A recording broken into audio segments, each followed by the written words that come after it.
নির্বাচন আমরাও চাই। বিচার সংস্কার এবং নতুন সংবিধানের মাধ্যমে নির্বাচনের দিকে যেতে হবে। যে একটা নতুন দল করা আমাদের লক্ষ্য ছিল না। আমাদের লক্ষ্য ছিল এই দেশটাকে পুনর্গঠন করা, এই দেশটাকে ভালো মতো তৈরি করা। বিদ্যমান যে রাজনৈতিক দলগুলো ছিল, যদি তাদের নেতৃত্বে দেশ পুনর্গঠন হওয়া সম্ভব হইতো, তাহলে হয়তো আমাদের দল করার প্রয়োজনই হইতো না। কিন্তু আমরা আস্থা রাখতে পারি নাই।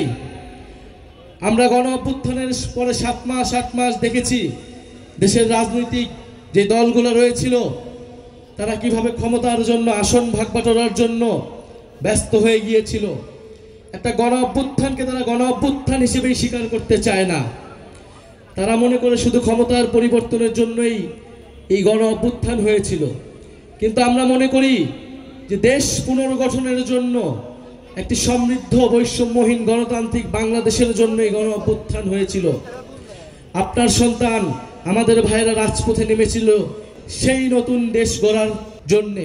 এই ঈদে জামা জুতো অ্যাকসেসরিজের ডিসকাউন্ট। আমরা চাই আপনারা আমাদের উপরে গণ অভ্যুত্থানের সময় যে আস্থা রেখেছিলেন, আপনারা আমাদের উপর আবার আস্থা রাখুন।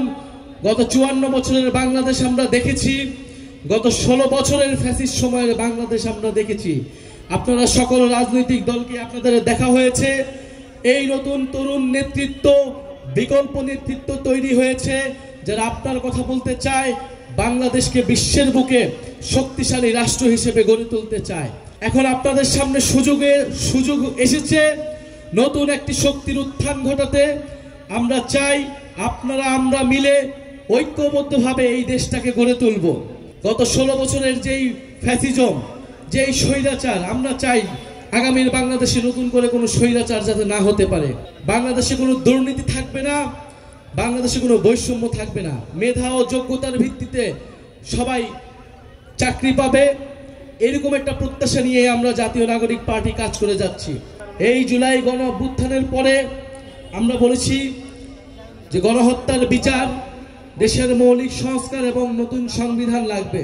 কিন্তু এখন পর্যন্ত আমরা সেই তিনটির কোনো একটিও সম্পূর্ণভাবে আদায় করতে পারিনি।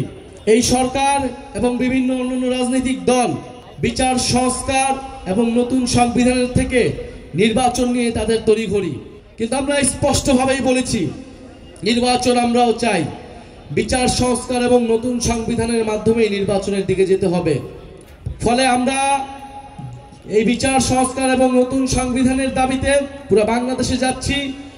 এর পাশাপাশি সংস্কারের যে জুলাই সনদ এবং অভ্যুত্থানের যে জুলাই ঘোষণাপত্র, আমরা তার কথাও বলছি। আগামী 3রা আগস্ট শহীদ মিনারে আমরা জড়ো হব। আমাদের যেই দাবি, জুলাই ঘোষণাপত্র এবং জুলাই সনদের জন্য আপনাদের প্রতি আহ্বান থাকবে। আপনাদেরকে আমরা দাওয়াত দিয়ে যাচ্ছি। অবশ্যই আমাদের সেই জুলাই সনদ এবং ঘোষণাপত্র আদায় করতে হবে। এটা শুধু বাংলাদেশের জন্য নয়, এটা এই নড়াইলের জন্য, যারা নড়াইলে শহীদ হয়েছে, যারা নড়াইলে যুদ্ধ করেছে, আহত হয়েছে, তাদের সকলের মর্যাদা এবং নিরাপত্তার জন্য আমাদেরকে জুলাই ঘোষণাপত্র অবশ্যই আদায় করতে হবে।